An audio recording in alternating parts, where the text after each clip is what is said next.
Muy buenos días. Estamos a jueves 2 de noviembre y espero que estas imágenes tan hermosas de algunos lugares de Tenerife inspiren nuestros corazones para alabar al Señor y lo preparen también para recibir la bendición de su palabra en esta mañana. Hay algunos textos que quiero compartir con vosotros antes de entrar a la lectura de lo asombroso del libro de Job, que es el libro escrito por mi padre y que estamos comentando en estos devocionales. La primera de ellas está en Génesis, capítulo 15, donde dice, verso 1, después de estas cosas, vino palabra del Señor a Abraham en visión. No temas, Abraham, yo soy tu escudo y tu recompensa será muy grande. Respondió Abraham, Señor, ¿por qué me darás? ¿Qué me darás si no me has dado hijos?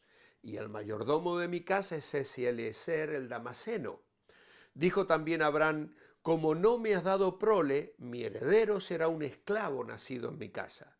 Luego vino a él palabra del Señor, no te heredará sino que un hijo tuyo será el que te herede. Lo llevó fuera y le dijo, mira ahora los cielos y cuenta las estrellas si es que las puedes contar.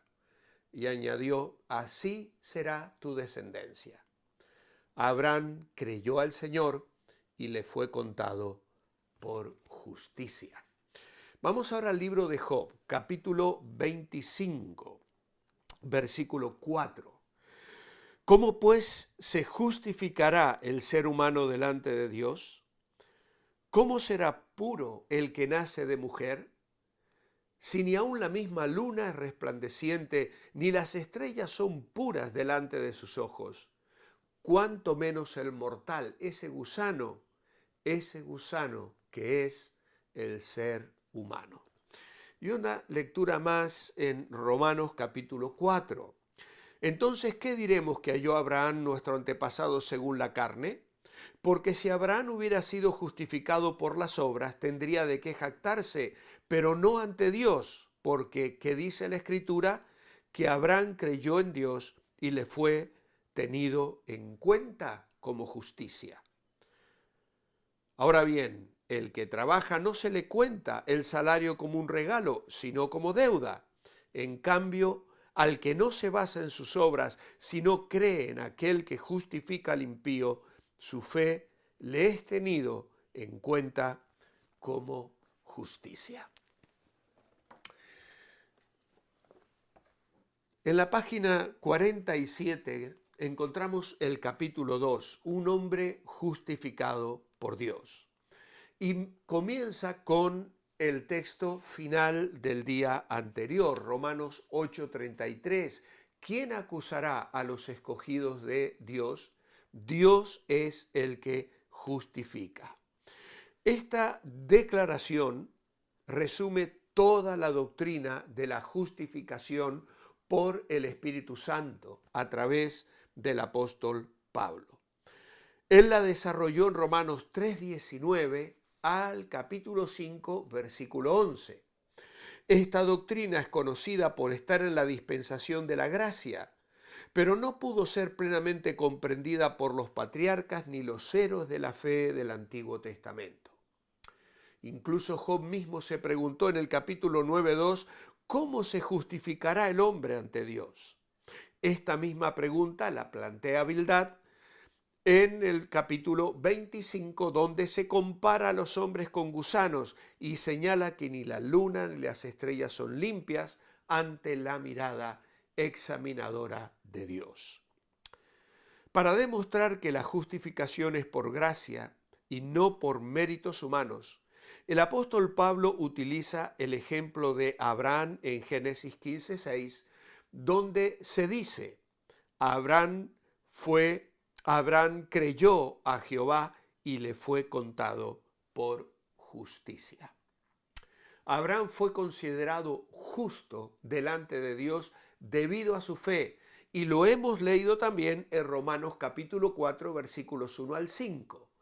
Esto demuestra que los seres humanos carnalmente confiados en sus méritos o que tienen un elevado concepto de sí mismos no tienen lugar para gloriarse en la presencia del Señor.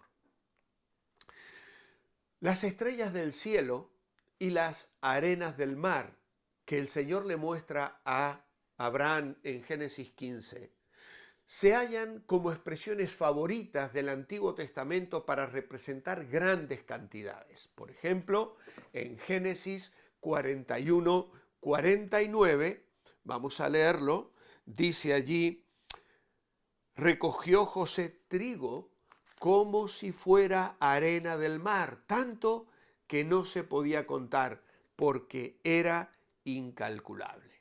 Luego, en 1 Samuel 13, 5, también se vuelve a utilizar esta misma expresión para representar grandes cantidades. El narrador señala en Génesis que Abraham creyó al Señor y el Señor lo reconoció a él como justo. Y estas palabras cobraron gran importancia en la teología bíblica, tal como lo muestra la teología del apóstol Pablo, cuando se refiere a la aplicación de los beneficios para los que creen, los cuales Cristo logró en la cruz del Calvario. El creyente recibe la justicia de Cristo por su fe en Él. Romanos capítulo 4, versículos 23 al 24. En este caso, el verbo traducido como creer es amán, de donde viene la palabra amén, y significa confiar, creer que así es, tal como me lo han dicho. El segundo término importante es reconocer. En hebreo es hashab, y apunta al trato que se le da a alguien de acuerdo a cómo se le valora. En nuestro texto, Dios trató a Abraham como justo, es decir, le acreditó justicia. El tercer término, justicia, es un término hebreo que tiene un uso bastante singular y técnico en toda la Biblia, y esta es la primera vez que aparece en el canon bíblico. El campo semántico de esta palabra sedaká es amplio y no se limita a lo teórico, tiene mucho que ver con la práctica de la justicia. Este es un texto y un argumento de suma importancia en el Nuevo Testamento, en especial porque se relaciona con un episodio que precede a la ley de Moisés. Es decir, la justificación por la fe va primero y sobre esa base se da la ley. La fe de Abraham y la del pueblo de Dios es una respuesta a la manifestación de la gracia de Dios. En otras palabras, en el Antiguo Testamento no existe nada que avale la justificación por la ley. Siempre es por la fe, aun cuando ya existía la ley. Sin embargo, los creyentes de todos los tiempos luchamos contra la propensión a buscar justificarnos ante Dios por medio de nuestro propio cumplimiento de las normas. Esa es nuestra tendencia. Queremos guardar reglas, queremos cumplir mandamientos y queremos presentarnos delante de Dios y decirnos: Señor, justifícame por estas obras. Pero eso no sirve absolutamente de nada. Abraham fue justificado por la fe. Continuamos con la lectura en la página 47. Otro argumento utilizado por el Espíritu Santo para explicar que somos justificados por gracia se basa en la experiencia triste de David tras su caída. En Romanos 4, luego de hablar de Abraham, va a continuar hablando de David. Sin embargo, después de confesar su falta, experimentó la alegría de ser perdonado por Dios, como se describe en el Salmo 51 y en el Salmo 32. Esta verdad se resalta en Romanos 4, 6 al 9.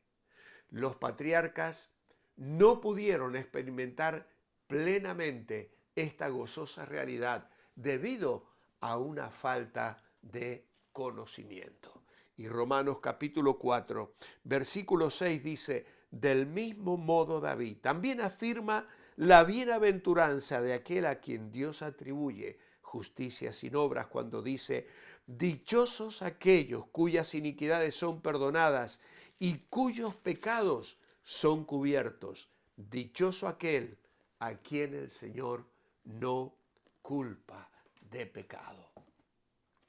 La revelación completa de la gracia de Dios se encuentra en el Nuevo Testamento, donde la obra perfecta realizada por nuestro Señor Jesucristo es expuesta. En 2 Timoteo, capítulo 1, versículos 9 y 10 declara, quien nos salvó y llamó con llamamiento santo, no conforme a nuestras obras, sino conforme a su propósito y gracia que nos fue dada en Cristo Jesús antes de los tiempos de los siglos y que ahora ha sido manifestada por la aparición de nuestro Señor Jesucristo, quien quitó la muerte y sacó a la luz la vida y la inmortalidad a través del Evangelio. En el Nuevo Testamento, la gracia de Dios se revela en toda su magnitud, dejando de lado los méritos humanos, como explica el apóstol Pablo en Filipenses 3, 4 al 10. Ser hallado en Él, en Cristo, no teniendo mi propia justicia que viene de la ley, sino la que es por la fe en Cristo. Es importante resaltar cómo la gracia de Dios es el fundamento de nuestra justificación y no podemos depender de nuestros propios méritos para alcanzarla. Solo mediante la fe en Jesucristo y su obra redentora podemos ser justificados o considerados justos delante de Dios.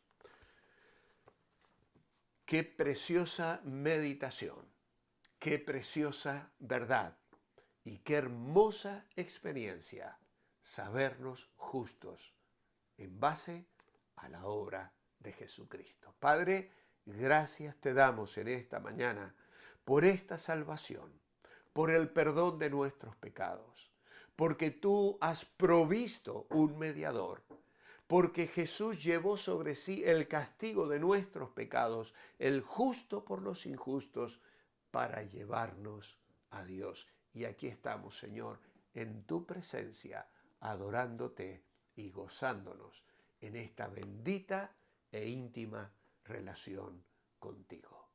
Te amamos, Señor, y te bendecimos hoy. En tu nombre, amén.